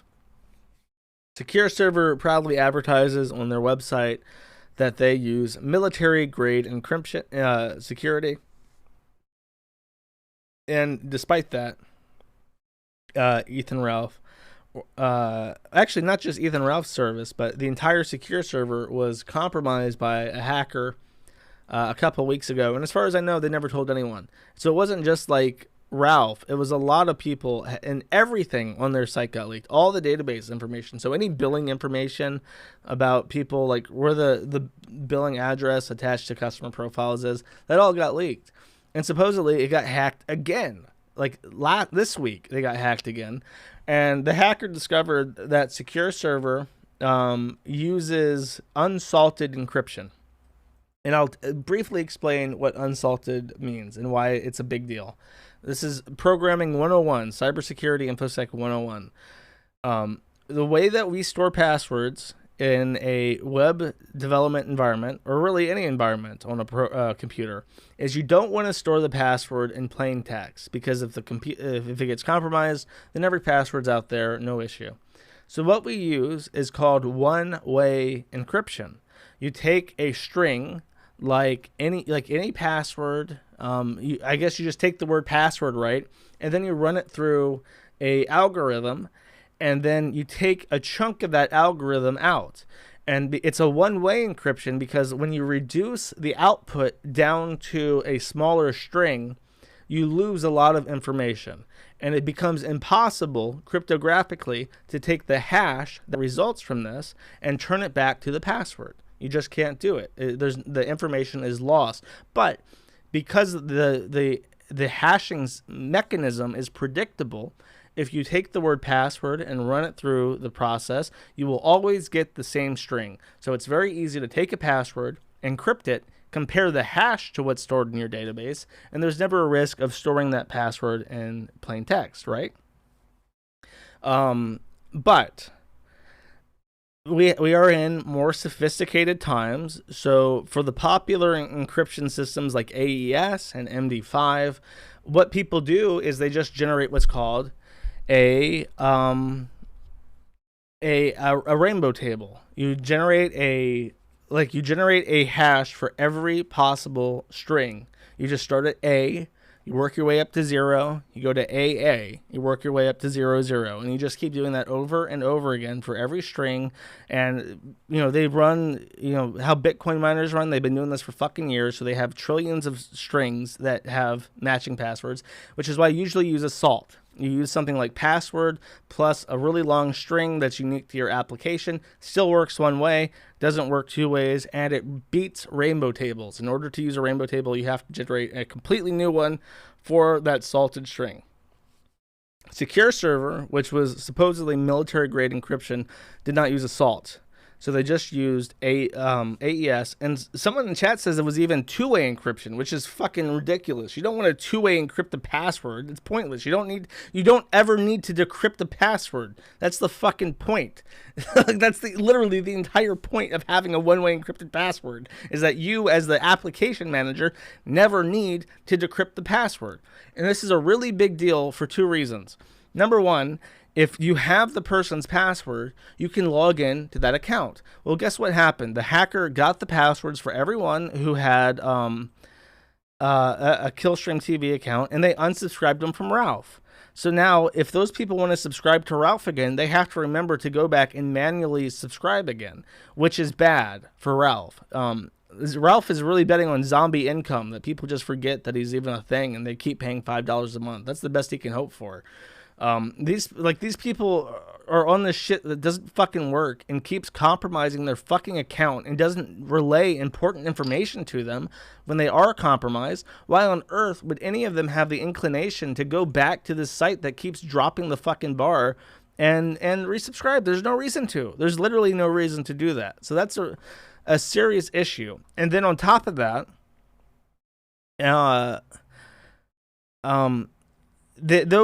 Gator, of course, is the one to contact people, not Secure Server, not Ethan Ralph.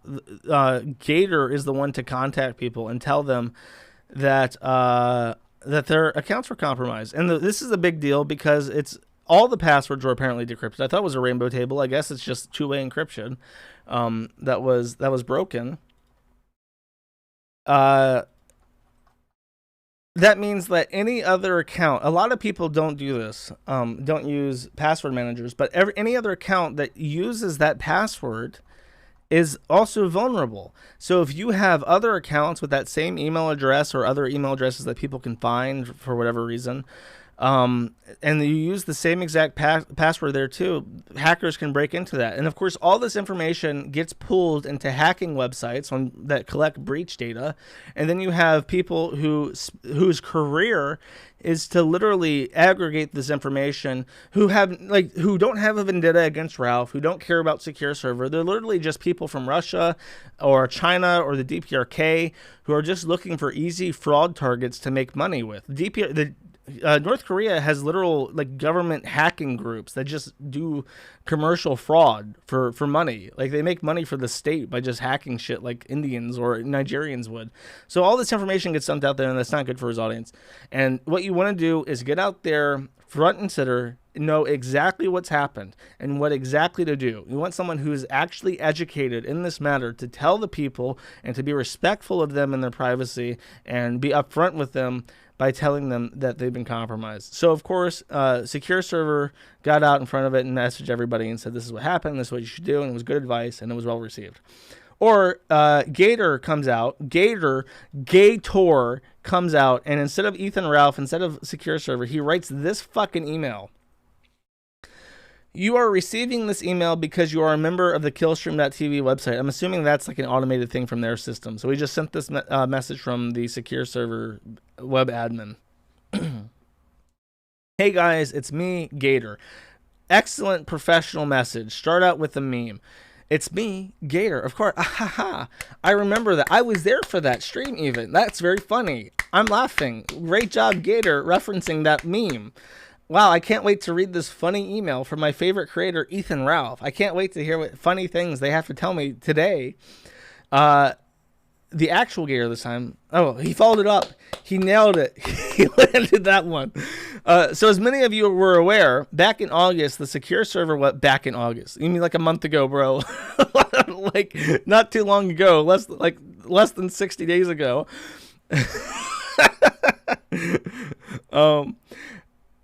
Back in August, the secure server website was compromised by a member of Kiwi Farms. Oh my God. By a member of Kiwi Farms. Back at it again. The hacker known as Kiwi Farms. This person in question responsible for the hacks is working on decrypting those user passwords as we speak and is boasting about it on the forums. There is no indication that the website has been compromised again. This is a precautionary measure to protect your accounts from the figs at the farms. So even in this message, I think number one, he's lying. From what I understand, it was compromised again. There was a different vector. And he's working on decrypting passwords. That's true. And he's blaming the forum for it. Inconsistent use of capitalization. He says the farms, capital F up here, then lowercase f. Really should have gotten the editor-in-chief of the RalphRetort.com to review your message. I'm sure Ralph would have noticed things like this. He also misspells fags. I don't know why he spells it figs. I think that's a censorship thing that he does on the stream. And he thought that excellent joke was appropriate to use here in this message. He continues, though. He may be full of shit, who knows, but the safest thing to do right now is to ensure that you utilize a unique password on killstream.tv. I would go ahead and change your password right now if you have not done so already, just to be safe, especially if you haven't changed it since the hack in August. Make sure to pick something unique to Kill TV. There are numerous password management tools available. I recommend KeePass. This is bad advice. So people have already know your password on Killstream TV. There's no point changing it. It's a good idea to use a unique password. I actually would suggest Bitwarden. I don't know what KeePass is. It sounds like shit. Or if you don't mind paying money to use them on multiple devices, LastPass is also good. I have no experience with KeePass, so I don't know. But really, his advice should be, if you use your password for Killstream.tv on other sites, especially those related to your email address, you should change them immediately, because that is the danger. They've already accessed your Killstream.tv thing, right? That's water under the bridge. There's no point changing your fucking password. I mean, obviously you should change your password, but that's not the urgent issue here. The urgent issue is that you have other things that are open to compromise now that you should be fixing right now if you're in this leak.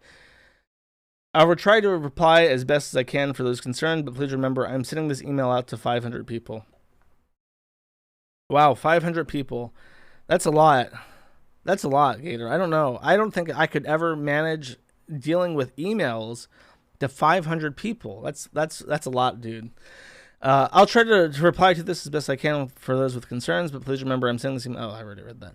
Ralph will likely send a follow-up email to this very soon, but he's currently in transit, so I'm contacting you instead. Too long didn't read. Change your Killstream.tv password. Make sure your old password hasn't been used somewhere else. Plug your email into haveibeenpwned.com and use their password checker as well. I guess they have a password checker on that. That's useful. That's decent. That last line, but that really should have been like something really emphasized, that they can break into your other stuff. 500 emails. Stop sending me emails. KeePass is a free open source password vault. It's been around for at least a decade, if not more. It's pretty good, but as an app, it's not an online service. Yeah, Bitwarden is good because it has the option of being either on their service or you can actually install it on your own server. If you are Linuxy and you want to set up like a Raspberry Pi or whatever in your house and run Bitwarden on that and manage your passwords at home, you can do that. Just some friendly advice. Really, if you're not using a password manager, you absolutely positively must switch to a password manager that has two-factor authentication. LastPass is the easiest, but they charge money for cross-device access. Bitwarden is what I use and what I would suggest to people who are willing to deal with a less refined thing. Like the LastPass interface is butter. It works perfect. Bitwarden's a bit more jank, but it's free and it's as tested as LastPass is.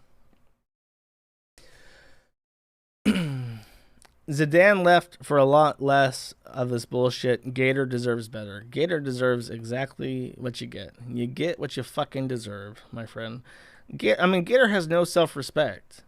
It's like with Chantal. There's a good symmetry between Gator and Chantal, where Gator is like if Ethan Ralph stuck his dick in Gator's mouth and Gator got the clap from Ethan Ralph.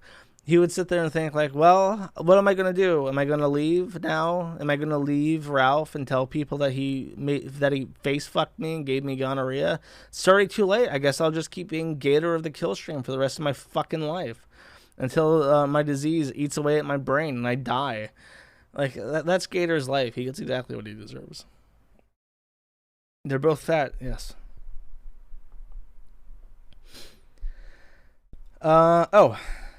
One other thing. Ethan Ralph claims that a fan sent him this, which means that he bought it. And he claims now that he is walking the streets of oh my god. Okay, I'll play this in a second. That he got this hat and given to him, and that he is now actually wearing this in public, which is amazing. Ethan Ralph has acquired a hat that says Joshua Connor Moon, and to the person's credit, they've spelled my name correctly. Most people spell it with an O-R. It says Joshua Connor Moon is a kid diddler. He has acquired this hat, and he is now going to wear this hat in public. I am literally going to be living rent-free on this man's head. And actually, you know what? Not going to say it. There are some things that I would like to point out about this hat that amuse me. But I run the risk of presenting myself from seeing this hat bloom into the beautiful tree that it should be. So I'll play the clip instead, and I'll save my commentary for when Ethan. I did actually go to the post office today. Hopefully, let me check my gain real quick so that this isn't so loud. And I wore it earlier. Let me see if you can see it here. Oh, that's the wrong scene. Somebody sent me this hat. Joshua Connor Moon is a kid diddler. Someone sent me that to the P.O. box here today. That is Ethan Ralph, P.O. Box 13314, Richmond, VA 23225. And that is the hat there. It's got Killstream on the side too. Where can you see it? Killstream. I love it. Yeah, dude. It actually fits pretty well. I wore it at the end of Tequila Sunrise earlier, which you can see on Killstream.tv. And on the back, is that a flex fit? And on the back, it says allegedly. No, there's no allegedly on there, unfortunately. Of course, we don't know if that's true or not. Probably is, though, by my reading of things. But that was sent to me at the P.O. box. So thank you very kindly for that. I wanna see him wear it in public. I mean, it's not that he has reservations about that, because he's like literally at the. I was present in spirit at the January 6th rally because Ethan Ralph had a megaphone and was shouting that I was a pedophile over the crowds of the insurrection. So I mean, surely he has the friggin' audacity to wear that hat in public everywhere he goes from now on. I want to see Ralph. You're going to Vegas. You're going to Vegas again, my boy. You're as any decent man does. They go to Vegas every other month because Ralph's rich, guys. Actually, I forgot something. Let me go on a segue here. Ralph is going to Las Vegas. He's been going to Atlantic City recently, short drive from Virginia. He just came from Vegas. He wanted to go see Nick Fuentes in person, and in Springfield, Illinois, which was like a 10-hour drive for him. He goes out to Springfield, Illinois, and while he's there, he's talking about the casinos he's going to hit up while he's there. And then he goes to see Nick Fuentes. Nick Fuentes does his speech in the rain. And then immediately after he's done, Ralph flees the scene. He gets away from all the IP2 streamers. He gets in his car and he spends some time on his phone, probably looking up casinos. And then he goes to the casinos, and that's the end of the stream. Like, literally the entire trip was just an excuse to go up to Springfield, Illinois, and gamble. And now he's planning on going back to Las Vegas again, like, in the next few weeks. Which, I mean, I don't know. I've never been to Vegas, but I can't imagine it's multiple trips in the same couple weeks. Good, you know what I mean? Maybe there's other, like, steakhouses that's selling plain beef that he wants to try out. But I have to admit, though, chat, I like to keep it real on this stream. I like to keep it real. So when I take an L, I have to tell everyone I'm taking an L. And Ralph likes to flaunt his riches. And at this point, I'm convinced that Ethan Ralph is fucking loaded, because he's going on Twitter and he keeps talking about all the bets he's making. Even at home, when he's on Tequila Sunrise doing his stream, he's on his phone placing bets on sporting. And he's posting all his big winnings on Twitter, and he just can't stop winning. He must be very knowledgeable. Like I said about before, about how he knows everyone in Capitol Hill. He knows all the politicians. He must know a lot about sports, chat. He must know a lot about sports. So he's on top of his shit. He's real in sync. He's making good bets, making ton of money, and it's like, fuck, man, I wish I was making that kind of money. So every time I open my Twitter to check on Ralph, to see what Ralph is up to, and I just see that he's making all these bets and winning left and right, it's like, fuck, man, I'm getting felted over here. Where's my money? I can't make bets like that. My crypto shit is fucked. I'm getting felted in the crypto realm, but yet here Ralph is making all this money. I'm thinking, like, fuck, I look like an idiot right now with Ralph making all this money. So, man, I don't know. I'm real devastated by the economic success that Ralph is achieving here on his own with these badass, really super cool bets and all this money he's making. And I don't know. I can't wait to see what he's going to win at Vegas. I really hope he doesn't win too much. It would make me look really bad. So I'm just getting completely destroyed here. And, you know, press 1 if you think that, like, when you picture Ralph gambling, you picture, like, those guys in, like, the Texas Hold'em tournaments gambling for multi-million-dollar pots. Press 1 if you think that gambling is fucking badass. Press 1 if Twisted Fate, the guy who had, like, the card aesthetic in League of Legends, is your favorite League of Legends character. Press 1 if you think that winning money playing games of chance is fucking badass. Press 1 if you want, if you would feel utterly personally devastated if Ralph made more and more money gambling. Just keep pressing. Press 1 if any of those things apply to you. And I just see a wave of ones.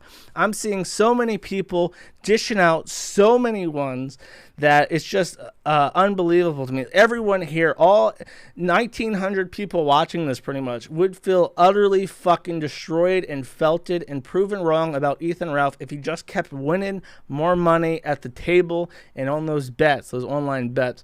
So I really hope he doesn't. I really hope he stays far away from Vegas, and I hope he learns to stop gambling, because Lord Almighty, we just can't handle the winning, can we, folks? we're just getting felted. Anyways.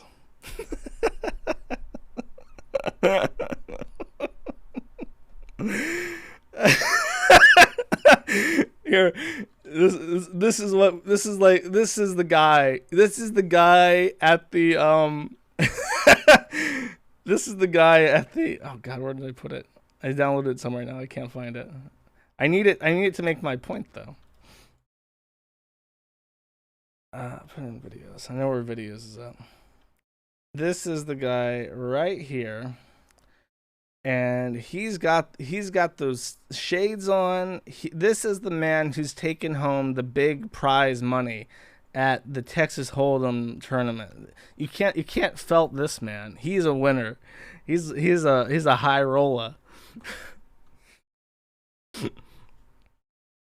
Okay, that's enough. I have a special song made by community members that I'll play on the outro because it's royalty free and I can do that. This is Total Eclipse of the Chart. If it sucks, don't blame me. I listened and I found it funny, but I'm obviously biased in this matter. I will see you guys next Friday. Take it easy. Oh, no. Emergency. Abort. I'm pulling it out. Don't click away yet. I forgot to mention one thing. Oh, God. I've already lost 40 people. I'm being felted by my own thing. Here, this. No, wait, it's the VLC. I want this one. Actually, I did want the VLC. I wanted the VLC. Is this it? Oh, here. Okay, I can look at you. What about me is presenting what you would call masculine right now. If you didn't see the name on my credit card and you were quickly handing me my card back, would you have said something? What would you like me to do, ma'am? What would you like me to do? Because eventually you want something, correct? I would like you to promise me that you will stop treating trans people this way. How I'm treating you? I'm treating you bad? And am I doing it? Your staff. Am I doing it? Your staff. They're not doing that, man. Yes, they were. Okay, well, no. I mean, like I said, I mean, if your name on the credit card is a feminine name? No. Exactly. They're not discriminating you. Yes, no, they not. are. Because someone else could be paying. By you handing the card. I'm sorry. If someone else was sitting here that was a man, and I handed them that card, they would not have said anything. But because I'm alone, they're going to be an asshole and discriminate against me and be transphobic. See? Nobody's transphobic like you're saying. No, Nobody's that discriminating. is what's happening. No, that's how you feel. I'm so no, sorry. No, it's actually not how I feel. Yes, you are. There's because a you're difference. doing this because of that. No, there's a difference. You know, because I mean, like in my sexuality, whatever it is, and I feel confident of who I am. I'm not talking about sexuality. That's what you're just telling me. You right don't now. even know what we're talking about. So how can you tell me I don't know what I'm talking about? We're talking about gender identity. You're talking about sexuality. Okay. There's a difference. What are you? So I can call you. What are you? No. What are you? Just Why tell me, what does are it you? matter? No. What are you? Why does it matter? What are you? Why does it matter? Oh, it doesn't matter to you. But to me, I'm a male. Okay? Okay. So, what are you? So I can call you a sir or ma'am. Based alert incoming. Tactical nuke incoming. What are you? What would you assume looking at me? What are you? What would you assume looking at me? I assume that you're a man. Okay? Okay? Thank you. Whatever. Good stuff. This episode. Oh, by the way, Sonic released a statement that they're aware. We are aware, and we've launched an immediate investigation. We have a strict anti-discrimination policy and take these matters very seriously. We've contacted Eden directly about her experience. Apparently, I've not heard news that they've been fired. I imagine that they're not going to fire them because that's fucking ridiculous. This episode was brought to you by True Name by MasterCard. I've decided to join the winning team and just start shilling for MasterCard. For transgender people, If only they had this, they wouldn't be misgendered. secure payment doesn't mean protecting yourself from someone buying sneakers with your card. No. If you're transgender, a secure payment means paying for something without being judged, questioned, disrespected, humiliated, harassed, even assaulted, simply because the name on your card doesn't match how you identify. This is about more than just keeping a card safe. It's about keeping us safe. True Name by MasterCard, the first card that allows you to display your chosen name because that's who you truly are. How about you stop blacklisting people from the fucking financial system, you cocksuckers? Imagine being a fucking tranny. What a nightmare. What a nightmare. Anyways, enjoy.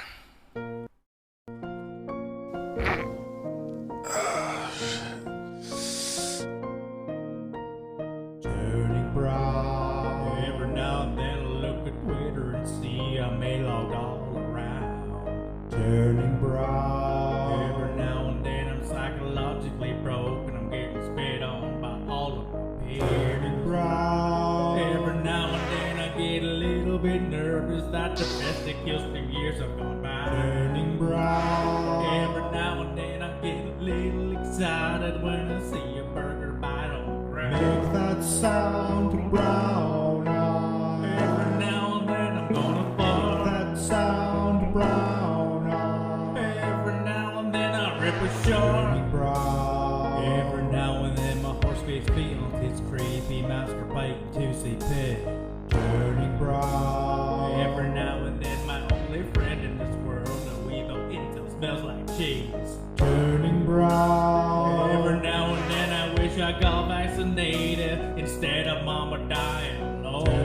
bra. Every now and then I wish I wasn't a midget with a drinking problem and kidney stone. That sound brown eye. Every now and then I'm gonna fuck that sound brown eye. Every now and then I rip a short and I pushed too hard that night. And I pushed as hard as ever. And I had my pants too tight. It's on the internet forever. And the haylogs will never forget.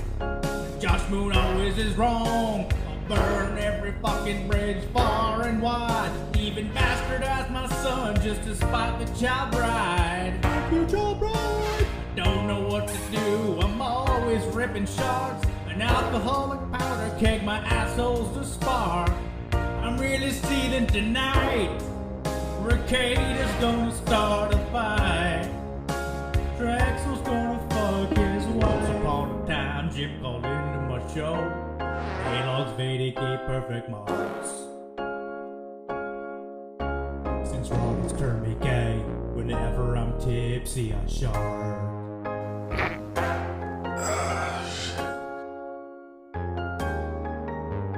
Once upon a time, Nora lighted my light. My tampon breath has pulled us apart.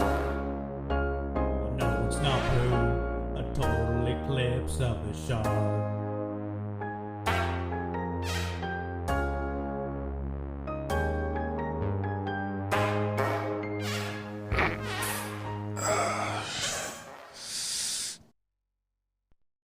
Why did you let Sandra die alone, Ralph? It's all karma for that.